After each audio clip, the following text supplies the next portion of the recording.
Uncle, engagement കഴിഞ്ഞാ ഞാനും നന്ദനും കൂടെ ഡൽഹിക്ക് പറക്കും.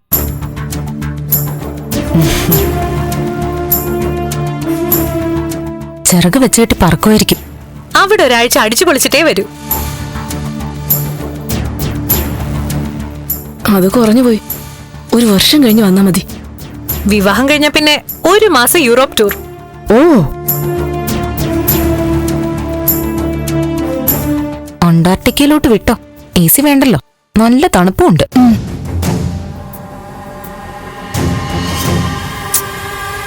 കണ്ടില്ല ആന്റി,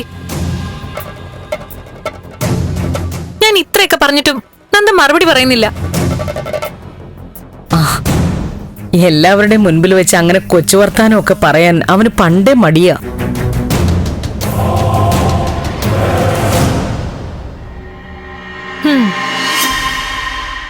എന്താ നന്ദ, സന്തോഷമുള്ള കാര്യങ്ങൾ പറഞ്ഞിട്ടും ഒന്നും മിണ്ടാ നിൽക്കുന്നേ?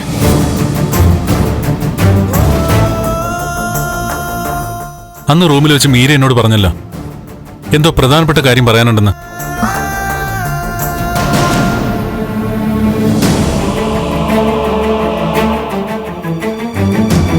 എന്താ അത്? ആദ്യം ആ കാര്യം കേക്കട്ടെ.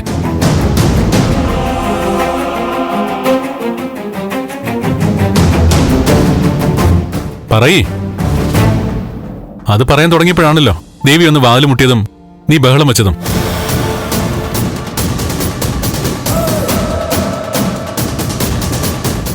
അന്ന് പറയാൻ തുടങ്ങിയ കാര്യം കേക്കട്ടെ.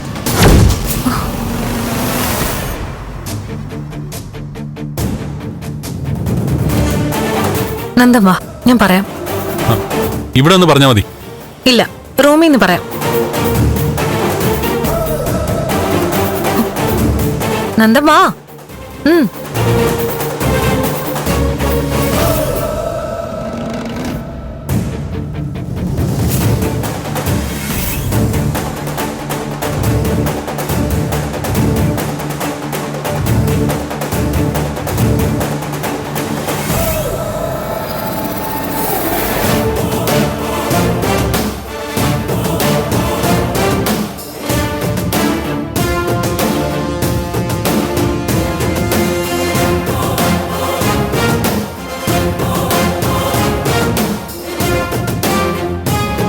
എന്താ അവരുടെ മുറിയിൽ ഒളിഞ്ഞു നോക്കാൻ പോകുന്നില്ലേ? ഞാൻ രചന ചേച്ചിയോട് പറയായിരുന്നു, എനിക്ക് നന്ദുവിനെ വിശ്വാസമാ. ഭാര്യയുടെ സ്ഥാനത്ത് എന്നെ അല്ലാതെ നന്ദു മറ്റാരെയും കാണില്ല. ഒരുങ്ങിയിരുന്നോ? മനസ്സിലാകുന്ന ഭാഷയിൽ ഞാൻ 100 വട്ടം പറഞ്ഞിട്ടുണ്ട് മറ്റെവിടെയെങ്കിലും പോയി ജീവിക്കാൻ. ഇനിയും പോയില്ലെങ്കിലേ ജീവിതവും പോവും, ജീവനും പോവും.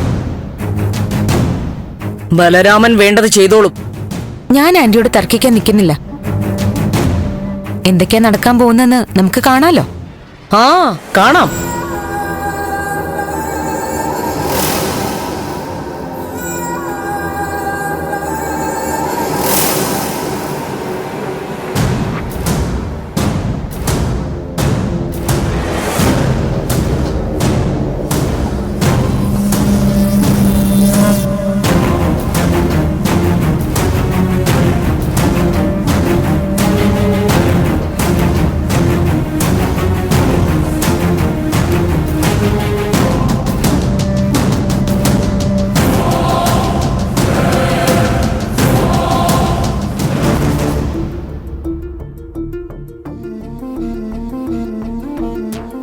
ഇനി പറ മീര, എന്താ നിനക്ക് എന്നോട് പറയാനുണ്ടായിരുന്നേ? ഇത് ജീവിതത്തിലെ ഒരു പ്രധാന മുഹൂർത്തമാ. വിവാഹിതരാവാൻ പോകുന്നവരാ നന്ദനും ഞാനും. ഞങ്ങൾ തമ്മിൽ പരസ്പരം എല്ലാം തുറന്നു പറയുന്നതാണോ നല്ലത്, അതോ കഴിഞ്ഞതെല്ലാം അങ്ങ് മറക്കുന്നതാണോ? എന്താ ആലോചിച്ചിരിക്കുന്നേ? പറയാനുള്ളത് പറയും മീര. അല്ലെന്നെന്താ, ഞാൻ ആലോചിക്കായിരുന്നു, കുറച്ചു ദിവസം കഴിയുമ്പോ നമ്മൾ വിവാഹം കഴിച്ച് ഒരുമിച്ചൊരു ജീവിതം തുടങ്ങും. നമ്മുടെ ലൈഫിൽ തെറ്റും ശരിയുമായി ഒരുപാട് കാര്യങ്ങൾ സംഭവിച്ചിട്ടുണ്ടാവും. അതെല്ലാം നമ്മളിനി വിളിച്ചു പറയണോ? ഒക്കെ നമുക്കങ്ങ് മറക്കാം. എനിക്ക് നന്ദനോട് പറയാനുള്ളത് പോലെ ഒരുപാട് കാര്യങ്ങൾ അങ്ങോട്ട് ചോദിക്കാനുണ്ട്. ഞാനതൊന്നും ചോദിക്കുന്നില്ല. അല്ലല്ല, അങ്ങനൊന്നും മാറ്റി വെക്കണ്ട. നിനക്ക് ചോദിക്കാനുള്ളത് എന്താന്ന് വെച്ചാ എന്നോട് ചോദിക്കാം. അതുപോലെ നിന്റെ കാര്യങ്ങൾ എന്നോട് പറയുകയും വേണം. വേണ്ട നന്ദ, ഞാനൊന്നും ചോദിക്കുന്നില്ല. ഒരുപാട് തകർച്ചയിൽ നിന്നാ ഞാനിപ്പോ ഇവിടെ എഴുന്നേറ്റ് നിൽക്കുന്നേ. ഒരു ഘട്ടത്തിൽ മരണം സ്വയം തെരഞ്ഞെടുത്ത ആളാ ഞാൻ. മരിക്കാൻ തുടങ്ങിയ എന്നെ ജീവിതത്തിലേക്ക് തിരിച്ചു കൊണ്ടുവന്നത് നന്ദന.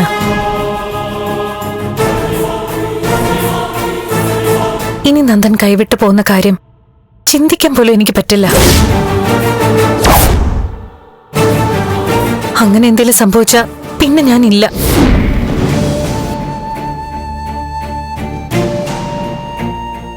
ദേ, സത്യം, ഇനി നന്ദനപ്പുറം എനിക്കൊരു ജീവിതമില്ല. നന്ദന എന്റെ ലോകം. അതുകൊണ്ടാ ഞാൻ തീരുമാനിച്ചത് പഴയ കാര്യങ്ങൾ പറഞ്ഞ് മനസ്സ് വിഷമിപ്പിക്കണ്ടെന്ന്. നേരത്തെ മീര പറഞ്ഞു ഒരുപാട് കാര്യങ്ങൾ എന്നോട് പറയാനുണ്ടെന്ന്.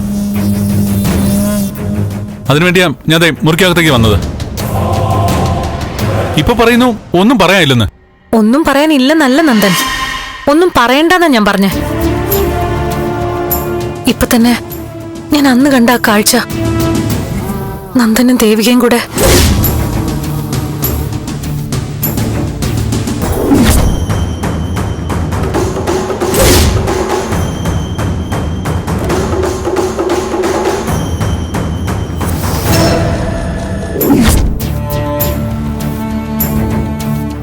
പരസ്പരം കെട്ടിപ്പിടിച്ച് നിൽക്കുന്ന എന്റെ നന്ദനും അവളും.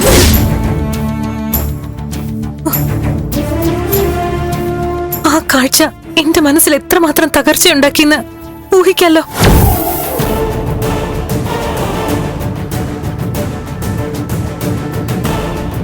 നിങ്ങൾ തമ്മിലുള്ള ബന്ധം എന്താന്ന് ആലോചിച്ച് എനിക്ക് ഭ്രാന്ത് പിടിക്കായിരുന്നു.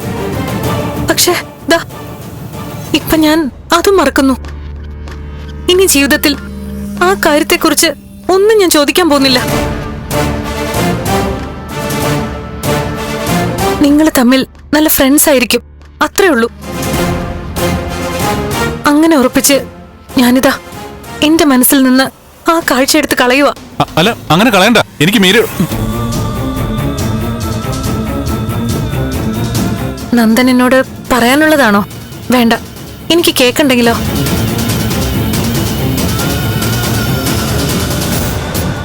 പറയണ്ട നന്ദൻ, പ്ലീസ് ഒന്നും പറയരുത്.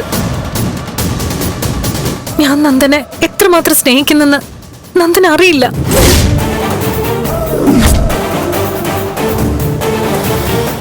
പറഞ്ഞില്ലേ, ഭൂമിയിൽ ഞാനിപ്പോ ജീവനോടെ കഴിയുന്നുണ്ടെങ്കിൽ അത് ഒരേ ഒരാൾ കാരണം, എന്റെ നന്ദൻ കാരണം.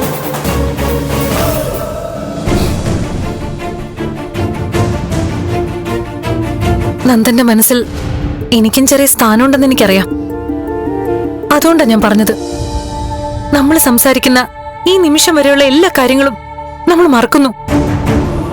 ഇനി അങ്ങോട്ട് നമ്മുടെ ലോകത്ത് നമ്മൾ മാത്രം.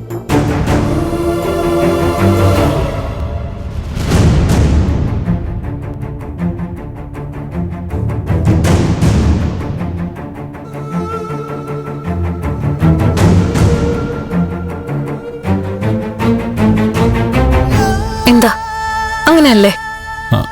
അതല്ല. അതെ, ആണ്. ഇനി നിനക്ക് ഞാനും എനിക്ക് നീയും മാത്രം. എന്റെ കണ്ണ് നിറഞ്ഞ ആ കണ്ണുനീര് തുടയ്ക്കാൻ ഇനി നിന്റെ കൈകൾ. നിന്റെ മനസ്സ് വിഷമിച്ച തഴുകി സമാധാനിപ്പിക്കാൻ ഞാനും. ഓരോ നിമിഷവും നമ്മുടെ ജീവിതം സ്നേഹം കൊണ്ട് നിറയ്ക്കണം. സ്നേഹം, സ്നേഹം മാത്രം. മീര, നീ എന്തൊക്കെയാ പറയുന്നേ? ഇനി ഞാൻ പറയുന്നത് വാക്കുകളുണ്ടല്ല. ഞാൻ ഇനി ചോദിക്കുന്നതും പറയുന്നതും ഇങ്ങനെയാ.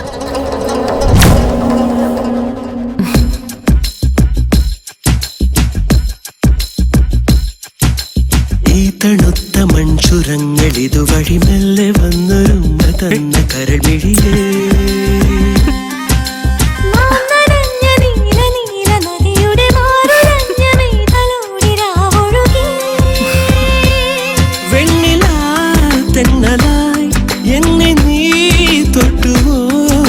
സാഹിബാ ഈ തണുത്ത മൺചുരങ്ങൾ ഇതുവഴി മെല്ലെ വന്നൊരുമ്മ തന്ന കരമിഴിയേ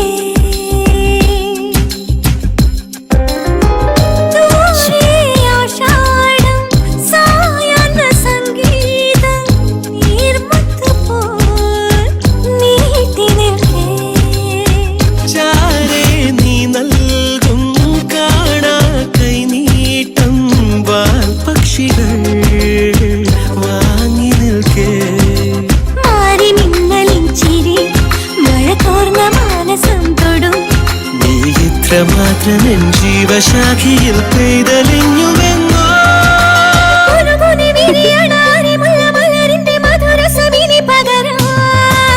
ഈ തണുത്ത മൺചുരങ്ങൾ ഇതുവഴി മെല്ലെ വന്നൊരുമ്മ തന്ന കരമിഴിയേ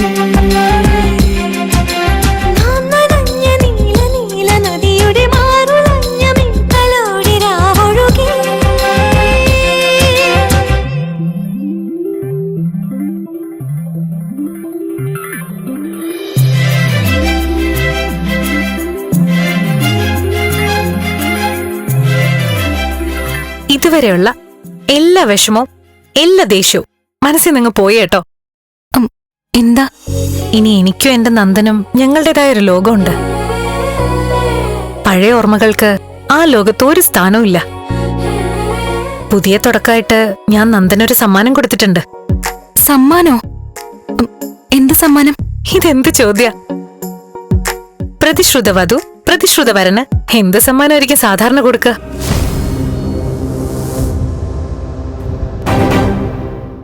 ആ അത് തന്നെ.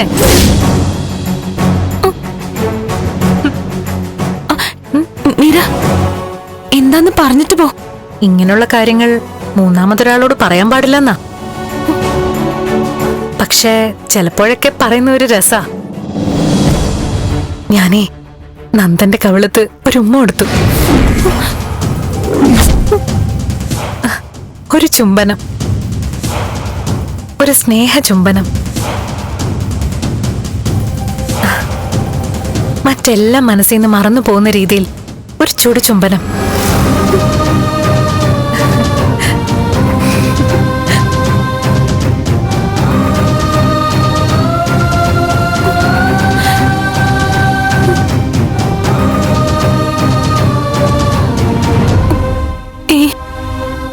അങ്ങനെയൊന്നും സംഭവിച്ചിട്ടുണ്ടാവില്ല. അവളും എന്നെ പറ്റിക്കാൻ പറഞ്ഞതാവും. അവളെ നന്ദുവിന്റെ ദേഹത്തൊന്നും തൊടാൻ സമ്മതിക്കില്ല. പിന്നല്ലേ ചുംബനം. എന്തെങ്കിലുമൊക്കെ കഥയുണ്ടാക്കി എന്നെ പേടിപ്പിക്കാന്ന അവളുടെ വിചാരം.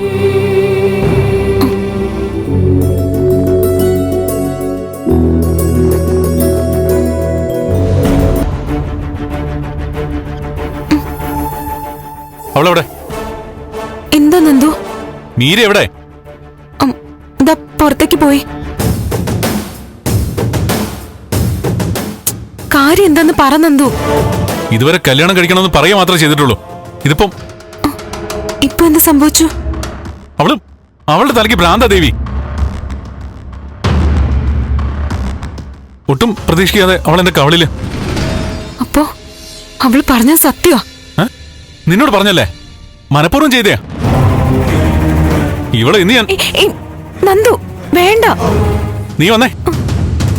നിന്റെ ഭർത്താവാ ഞാനെന്ന് അവളുടെ മുഖത്ത് നോക്കി എനിക്ക് പറയണം. വേണ്ട നന്ദു, ഇപ്പൊ ഒരു പ്രശ്നം ഉണ്ടാക്കരുത്. പിന്നെ ഇതുപോലുള്ള അവളുടെ എല്ലാ കൊള്ളരുതാമയ്ക്ക് ഞാൻ കൂട്ടു നിൽക്കണോ എന്നാണോ ഞാൻ പറഞ്ഞേ? ഇതുവരെ എല്ലാം കൊണ്ടുവന്ന് എത്തിച്ചു. ഇപ്പോ ഇങ്ങനെ ഒരു കാരണം പറഞ്ഞ് എല്ലാം അവസാനിപ്പിക്കരുത്.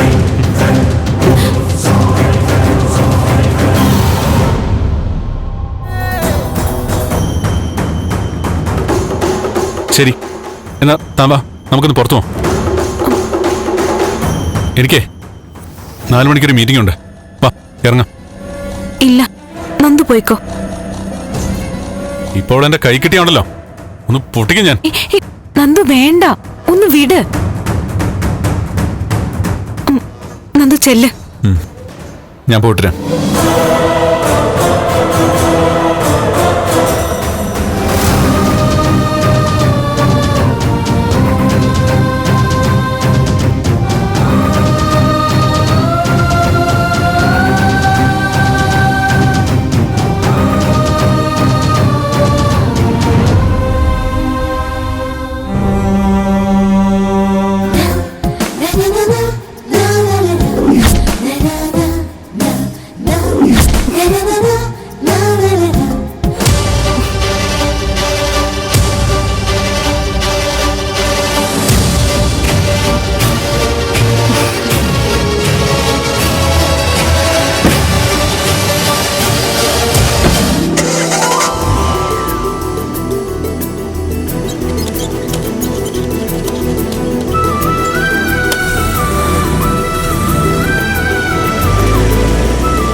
അവനെന്തിനാ ഇങ്ങോട്ട് വന്നേ?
ദേവി, നീ ഇങ്ങനെ വിഷമിച്ചിട്ട് എന്താ കാര്യം? അവളുടെ ഭാഗത്തു നിന്നും നന്ദുനെ ഇങ്ങനെ പ്രതീക്ഷിച്ചിട്ടുണ്ടാവില്ല. നന്ദുവിനെ ഞാൻ കുറ്റപ്പെടുത്തിയില്ല. ഇങ്ങനെയൊക്കെ കേട്ടാ ആർക്കാ ചേച്ചി സഹിക്കാൻ പറ്റുന്നേ? നന്ദൻ എന്താ പറഞ്ഞത്? ദേഷ്യം പിടിച്ച ഇറങ്ങിപ്പോയത്. എല്ലാം ഇപ്പൊ തന്നെ വിളിച്ചു പറയൂന്നൊക്കെ പറഞ്ഞു. ഞാനാ തടഞ്ഞത്. നീയും നന്ദനും തമ്മിൽ നല്ല ഫ്രണ്ട്ഷിപ്പാണെന്ന് അവൾക്ക് അറിയാലോ. അതിന്റെ ഒരു ദേഷ്യം അവളുടെ മനസ്സിലുണ്ട്. നിന്നെയും നന്ദനെയും തമ്മിൽ അകറ്റാൻ അവൾ ഏതറ്റം വരെയും പോവും. വെഡിങ് ആനിവേഴ്സറിക്ക് മുമ്പ് തന്നെ അവൾ എന്തെങ്കിലും പ്രശ്നം ഉണ്ടാക്കും. അതുകൊണ്ട് തന്നെ കരുതിയിരിക്കണം.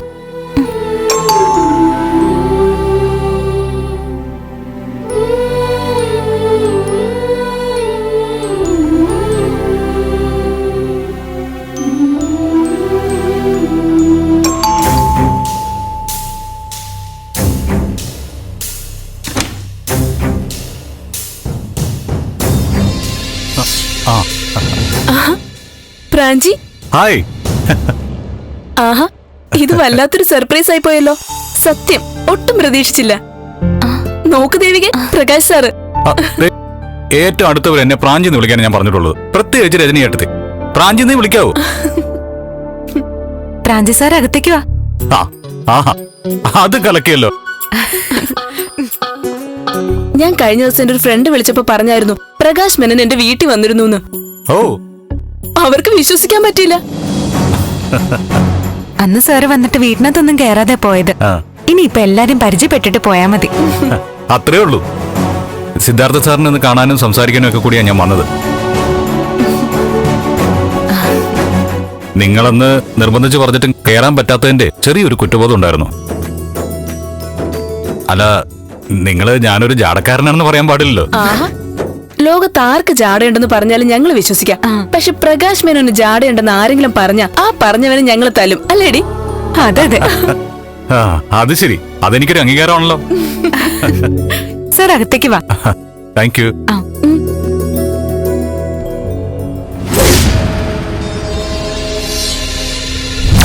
എന്തിനാ നശിച്ചവൻ ഇവിടേക്ക് വന്നത്? പഴയ കഥകളെല്ലാം വിളിച്ചു പറയാൻ വന്നതാണോ? അതോ എന്നെ ഭയപ്പെടുത്തി ബ്ലാക്ക്മെയിൽ ചെയ്യാനോ? നന്ദനോടുള്ള എന്റെ പ്രണയവും സ്നേഹവും തുറന്നു പ്രകടിപ്പിച്ച എന്റെ ത്രില്ല് മാറും മുമ്പ് ഇടുത്തി പോലെ അവൻ കയറി വന്നേക്കുന്നു. അവന് ഞാനുമായിട്ടുള്ള പഴയ ഫോട്ടോസും വീഡിയോസും ഒക്കെ അവൻ കാണിക്കുകയാണെങ്കിൽ എല്ലാം ഈ ദിവസത്തോടെ അവസാനിക്കും. അവനിപ്പോ എന്തൊക്കെയായിരിക്കും അവരോട് സംസാരിക്കുന്നത്? എന്തായാലും ഒരു മുൻകരുതൽ എടുക്കണം. എന്റെ ജീവിതം അവൻ തകർക്കാൻ നോക്കിയ അവനെ ഞാൻ വെറുതെ വിടില്ല.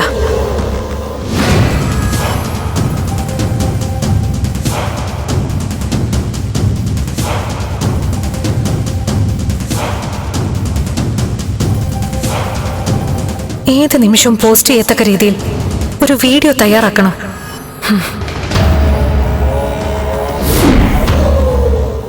ഞാൻ മീര, പ്രകാശ് മേനോൻ എന്ന സീരിയൽ നടന്റെ ആരും കണ്ടിട്ടില്ലാത്ത മറ്റൊരു മുഖം വെളിപ്പെടുത്തുകയാണ്.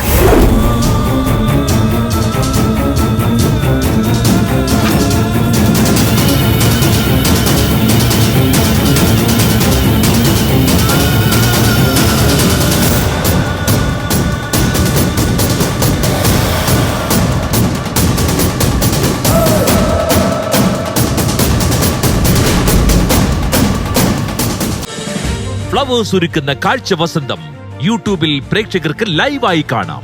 ഫ്ലവേഴ്സ് കോമഡിയിൽ ജോയിൻ ചെയ്യൂ, ആസ്വദിക്കൂ.